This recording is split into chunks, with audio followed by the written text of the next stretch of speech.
हमारी नेकियों को बर्बाद कर देने वाली चौथी चीज, अगर हम नमाज की पाबंदी नहीं करते, नमाज को छोड़ देते, रात भर आपने जलसा सुना, सुबह फजर की अजान हो रही है, अस्सलातु खैरुम मिनन नौम की सदाएं बुलंद हो रही हैं और आप आराम से सोए पड़े हैं, आपने फजर की नमाज छोड़ दी।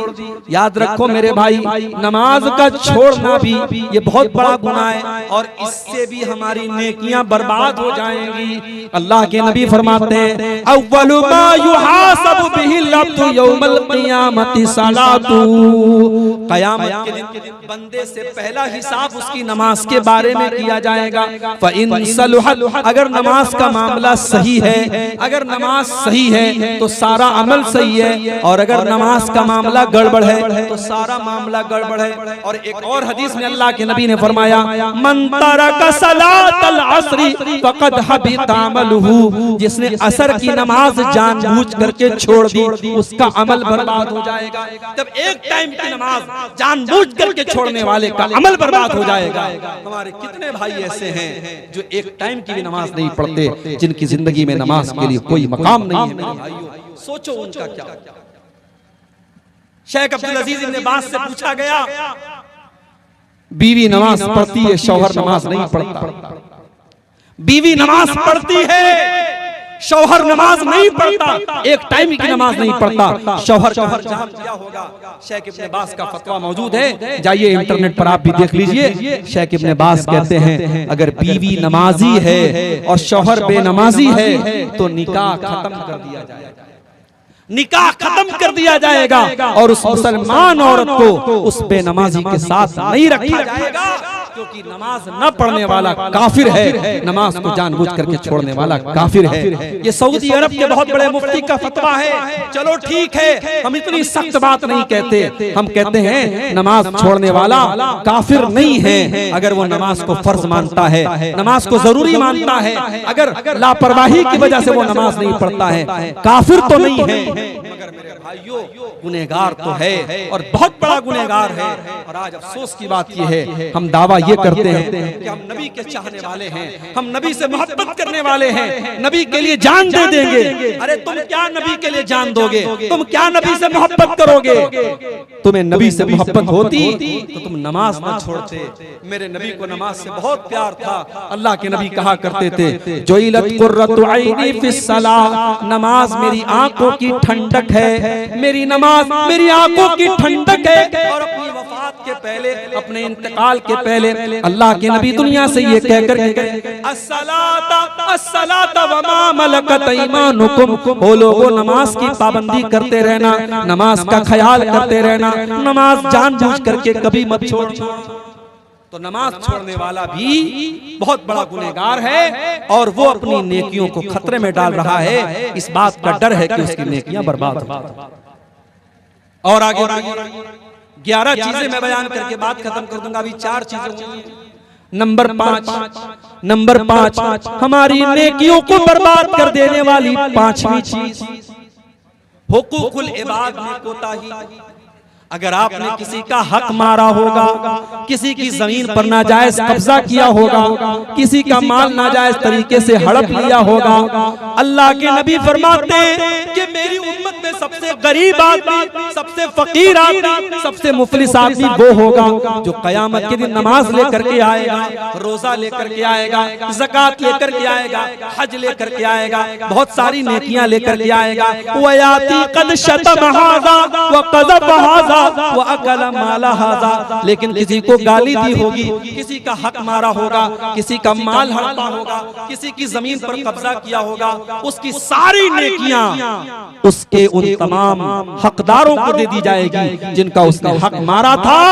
और जब उसकी नेकियां खत्म हो जाएंगी, अल्लाह के नबी फरमाते हैं हकदारों के गुनाह इसके ऊपर लाद दिए जाएंगे और जो दुनिया से नेकी लेकर के गया था उसके ऊपर दूसरों के गुनाह लाद दिए जाएंगे और वो जहन्नम के अंदर फेंक दिया जाएगा। मेरे भाइयों, बड़ा खतरनाक मसला है हुकूकुल इबाद का। किसी का हक मत मारना, किसी का हक मत मारना। दुनिया की अदालत में हो सकता है आप केस जीत जाएं, वकील को खरीद लें, जज को खरीद लें, पुलिस वालों को खरीद लें, हो सकता है दुनिया में आप बेईमानी कर लें, मगर कान खोल करके सुन लो, अल्लाह की अदालत में कोई बेईमानी नहीं कर सकता। अल्लाह की अदालत में कोई रिश्वत नहीं चलेगी। अल्लाह के फरिश्ते रिश्वत नहीं लेते। अल्लाह के नबी फरमाते हैं, मन कानत इंदहु मज़लमतुन लिअखी, अगर अपने भाई पर जुल्म किया है तो दुनिया में उससे छुटकारा पालो, वरना आखिरत की करेंसी रुपया पैसा नहीं होगी। आखिरत की करेंसी तुम्हारी नेकियां और तुम्हारे गुनाह होंगे। अगर तुमने दुनिया वालों का हक मारा होगा, तुम्हारी नेकियां उनको दे दी जाएंगी और उनके गुनाह तुम्हारे ऊपर लाद दिए जाएंगे। इसलिए मेरे भाइयों, हुकूकुल इबाद के मामले में बहुत होशियार। आज भाई भाई का हक मार रहा है। आज कितने बाप हैं अपनी औलाद का हक मार रहे हैं।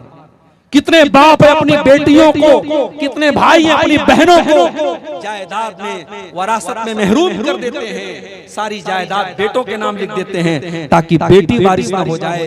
कितने भाई हैं अपनी बहनों का हिस्सा और हक खा जाते हैं।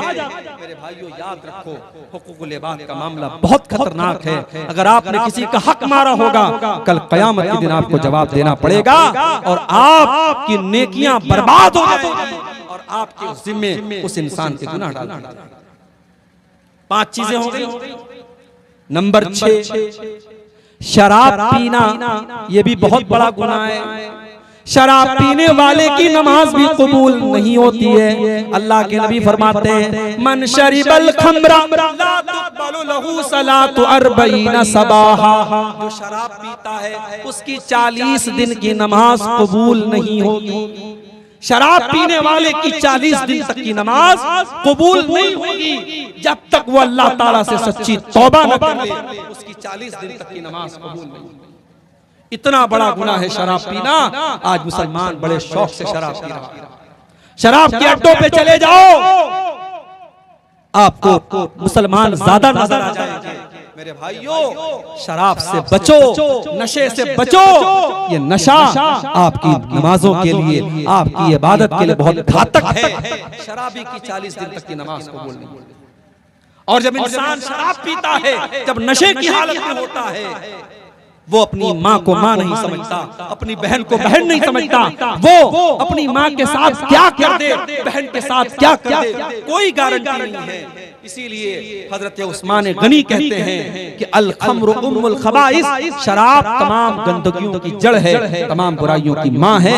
इसलिए शराब। तो ये छठी चीज है कि हम शराब। 7वीं चीज, हमारी नेकियों को नष्ट कर देने वाली, हमारी नेकियों को बर्बाद कर देने वाली, हमारी नेकियों को खत्म कर देने वाली 7वीं चीज, बीवी का शौहर का हक अदा न करना। शादी हो गई, अब बीवी शौहर का हक अदा नहीं कर रही है, उसका अंजाम क्या होगा? आइए मैं हदीस आपको सुना देता हूं।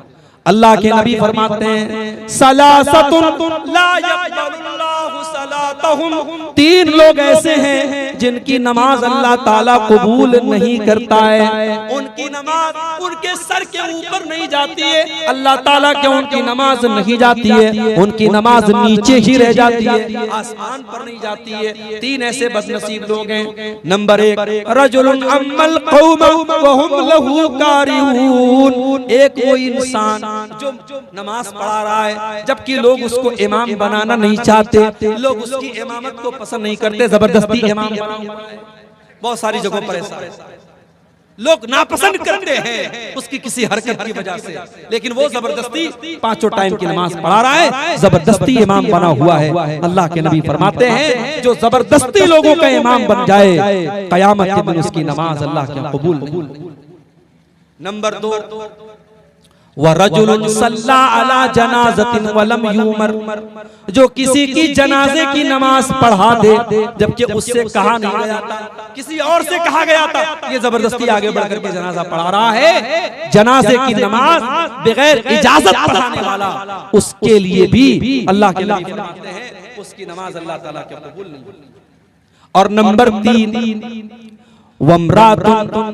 वमरातुन दआहा ज़ौजुहा, और वो औरत जिसका शौहर उसको बिस्तर पर बुला रहा है, जिसका शौहर अपना हक अदा करने के लिए उसको बुला रहा है, फ़अबत, और वो इनकार कर रही है।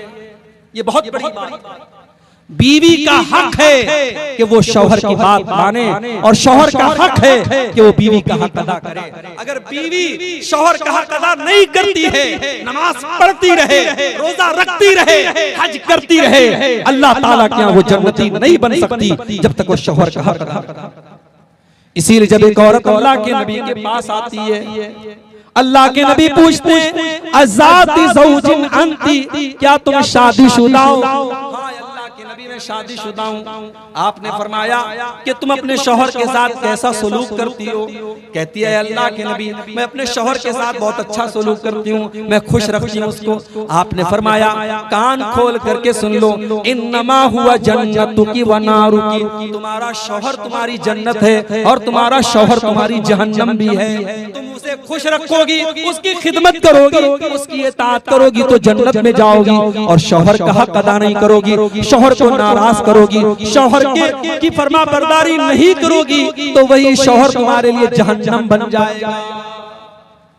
आज बहुत सारी औरतें जलसे में जाती हैं, तकरीर सुनती हैं रात दिन, मगर शौहर से ढंग से बात नहीं करती हैं, शौहर से सीधे मुंह बात नहीं करती हैं। मेरी माँ और बहनों, आपकी नमाज, आपकी दीनदारी बेकार है अगर आपका शौहर आपसे खुश नहीं है, अगर आप अपने शौहर को खुश नहीं रखती हैं और उसका हक अदा नहीं करती। और आगे बढ़िए, नंबर 7, सातवीं चीज जो हमारी नेकियों को बर्बाद कर देने वाली है, औरत का खुशबू लगा करके घर के बाहर निकलना। अल्लाह के नबी फरमाते ला यक़बलुल्लाहु सलातम रातिन तततय्यबु लिहाज़ल मस्जिद, जो औरत मस्जिद में खुशबू लगा करके आती है, बड़े गौर से सुनना मेरे भाइयों, मेरी माँ बहनों, अगर पिंडाल के अंदर आप मेरी बातों को सुन रही हैं तो आप भी गौर से सुनना। जो औरत मस्जिद में नमाज पढ़ने के लिए आ रही है, अल्लाह के नबी उसके बारे में फरमा रहे हैं, जो औरत खुशबू लगा करके आती है मस्जिद में नमाज पढ़ने के लिए, उसकी नमाज अल्लाह ताला कबूल नहीं करेगा। हत्ता तरजिया फतगतसिला गस्लहा लिल जनाबा, जब तक के वो घर जा करके गुस्ल न कर ले।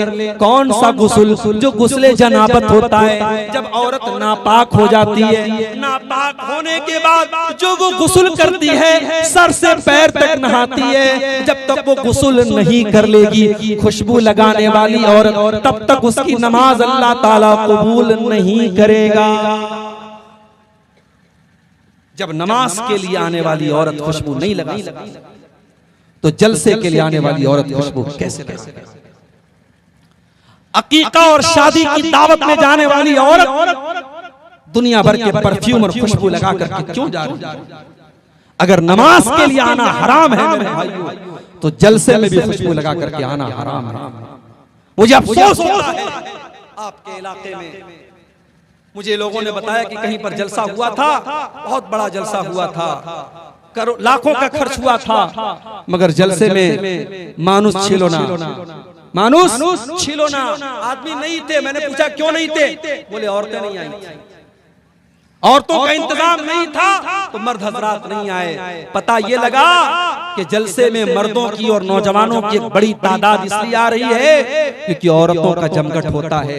जवान लड़कियां हैं, खूबसूरत कपड़े पहन करके, सज करके, सवर करके, ज्वेलरी वगैरह पहन करके और मेकअप करके आ रही हैं, और दुकानें लगी हैं, सड़कों पर नौजवान लड़के भी टहल रहे हैं, लड़कियां भी टहल रही हैं। मेरे भाइयों, ये मंजर बड़ा नामुनासिब है, ये चीज बड़ी नामुनासिब है। अल्लाह के नबी फरमा रहे हैं, जो औरत नमाज के लिए आ रही है खुशबू लगाकर, उसकी नमाज अल्लाह ताला कबूल नहीं करेगा। तो जो औरत जलसे में आती है, अपनी बहनों से कहना चाहूंगा, सिंपल ड्रेस में आओ, सादा कपड़े में आओ, खुशबू के बगैर आओ और पर्दे के अंदर आओ और तकरीर सुन करके वापस अपनी घर चली जाओ। जलसों को तमाशा मत बनाओ मेरे भाइयों। जलसों, आज कितने जलसे हैं मुझे लोग बताते हैं, मौलवी साहब आज जलसे में एक लड़का लड़की पकड़े गए, आज जलसे में एक लड़का लड़की रंग रलियां करते हुए और आपस में एक दूसरे से मिलते हुए पकड़े गए। मुझे ये खबरें सुनकर के अल्लाह की कसम बड़ा अफसोस होता है।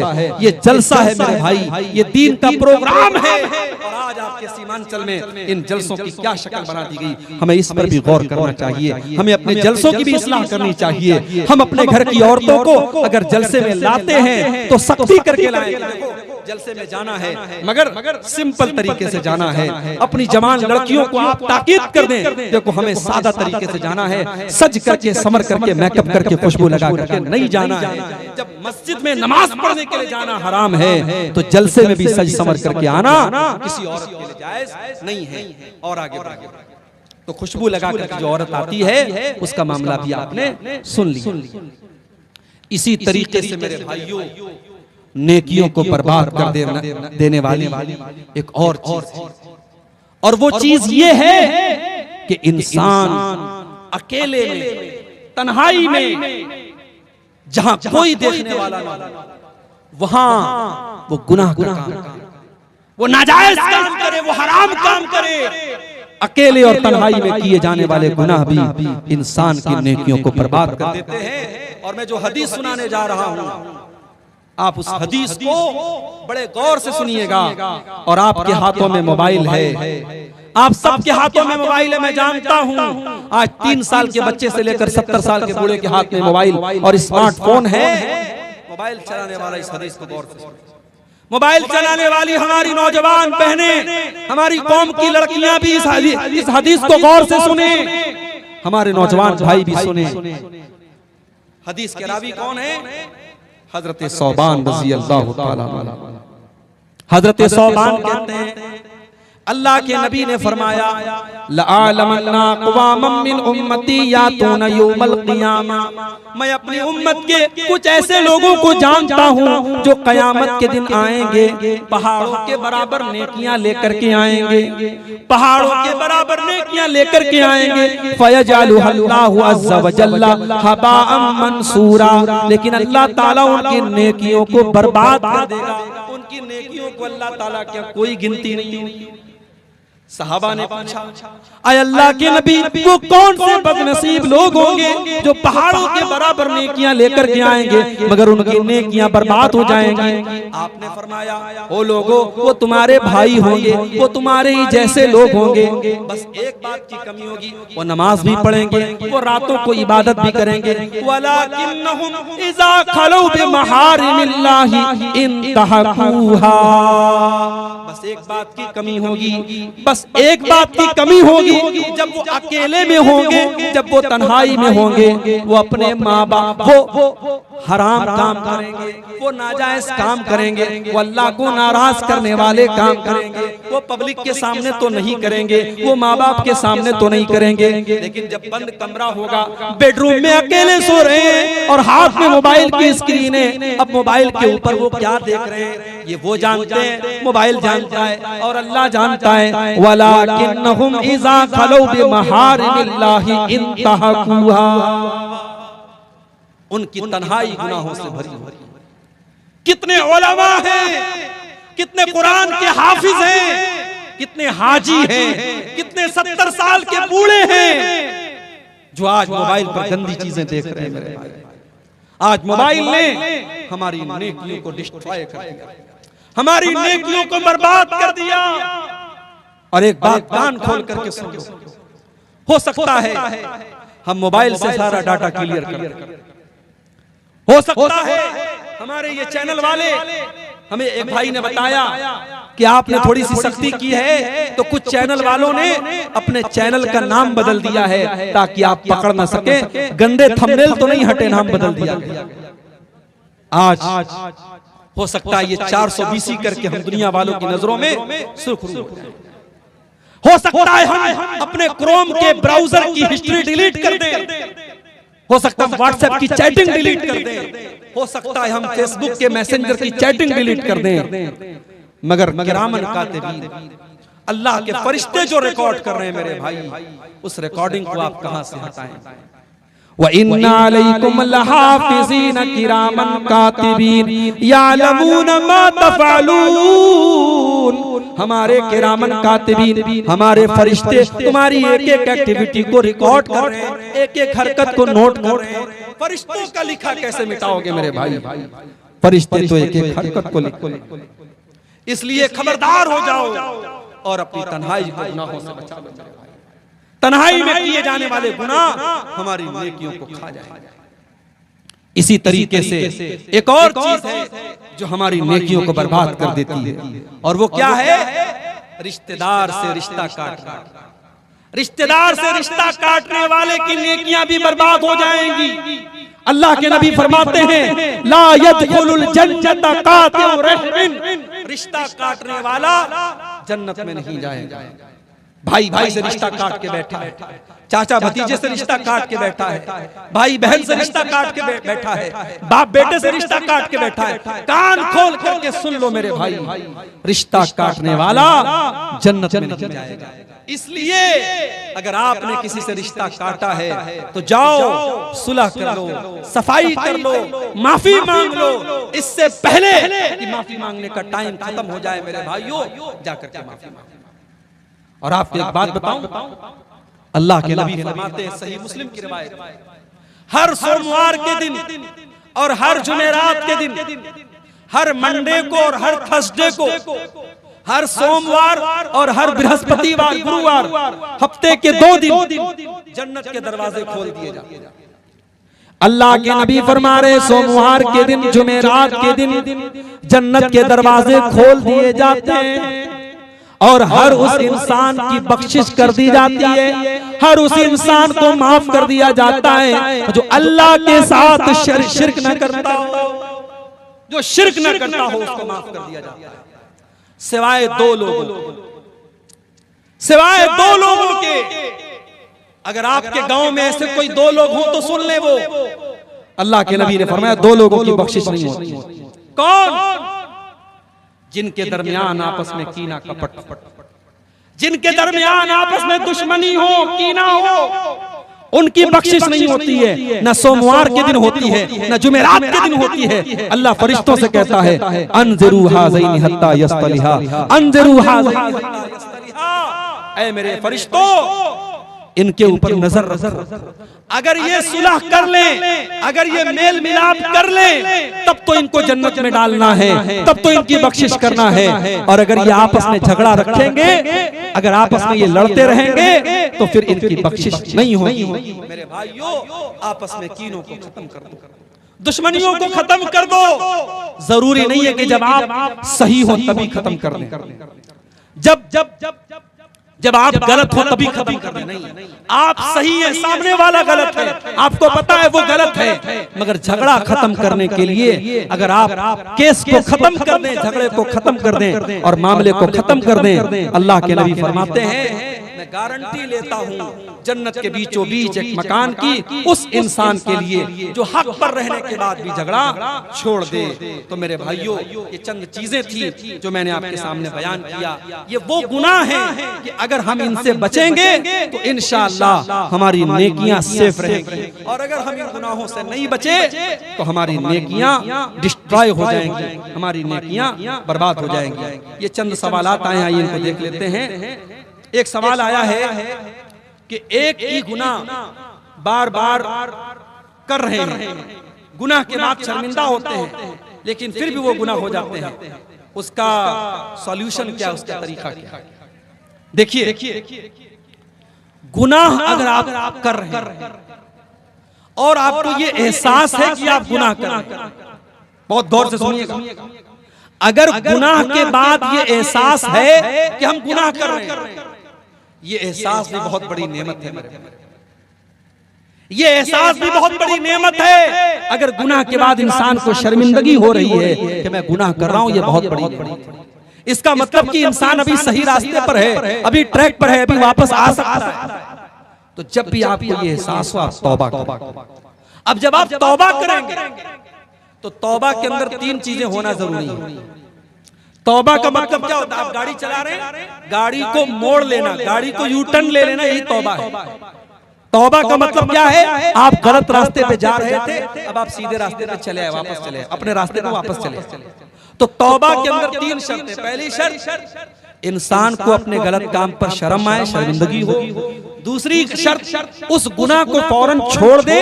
और तीसरी शर्त, आइंदा उस गुनाह को पक्का ना करने का पक्का इरादा करें। आप कमिटमेंट कीजिए अल्लाह ताला से।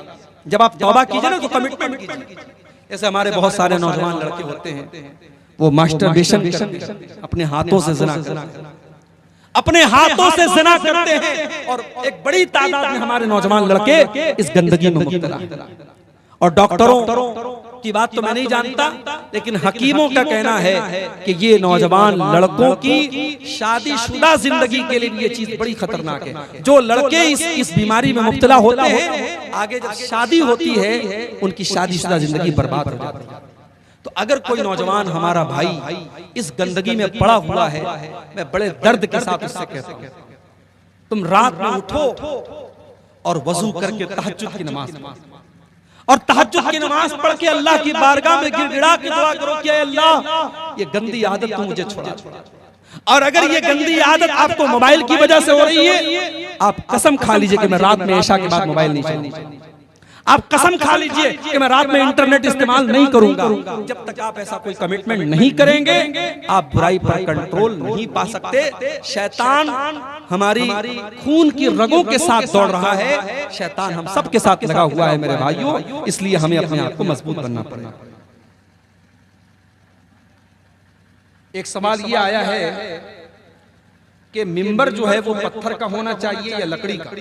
जैसे बहुत सारी मस्जिदों में पत्थर का मिंबर है, जैसे जामिया सल्फिया और जामिया इमाम इब्न तैमिया में, तो मिंबर जो है वो वहां पे पत्थर का बना हुआ है। देखिए अल्लाह के रसूल सल्लल्लाहु अलैहि वसल्लम के जमाने में पहले जब आप खुतबा देते थे तो लकड़ी के तने पर, और बाद में एक औरत ने अल्लाह के नबी से ख्वाहिश जाहिर की कि मैं चाहती हूं कि आप इस लकड़ी के तने के बजाय मिंबर पर, और उसने उसका लड़का जो बढ़ई का काम करता था, कारपेंटर था, अपने बेटे से कह करके उसने खूबसूरत लकड़ी का मिंबर बनवाया। तो अल्लाह के नबी के दौर में लकड़ी का मिंबर था, मगर अल्लाह के नबी ने कोई ऐसी शर्त नहीं लगाई थी कि लकड़ी ही का हो। बाद में पत्थर का और इसी तरीके से ईंट और गारे का भी मिंबर हरम में, मस्जिद नबी में और मक्के में इस्तेमाल हुआ, और आज भी दुनिया में हो रहा है। तो इसमें कोई मसला नहीं है, लकड़ी का भी इस्तेमाल किया जा सकता है और पक्का पत्थर का भी इस्तेमाल किया जा सकता है। जिसको जहां जैसी सहूलत हो वो कर सकता है। लकड़ी वाले मिंबर में ये होता है कि फिर उसको जो है संभालना पड़ता है, उसको रखना पड़ता है, और एक बार अगर उसको बाकायदा पक्का बनवा दिया तो फिर कोई मसला नहीं, हमेशा के लिए वो बन जाता है। तो दोनों सूरतें जायज है, उसमें कोई शरीयत की तरफ से पाबंदी नहीं है। एक सवाल ये आया है कि तशहुद की उंगली से कब कब इशारा करना चाहिए।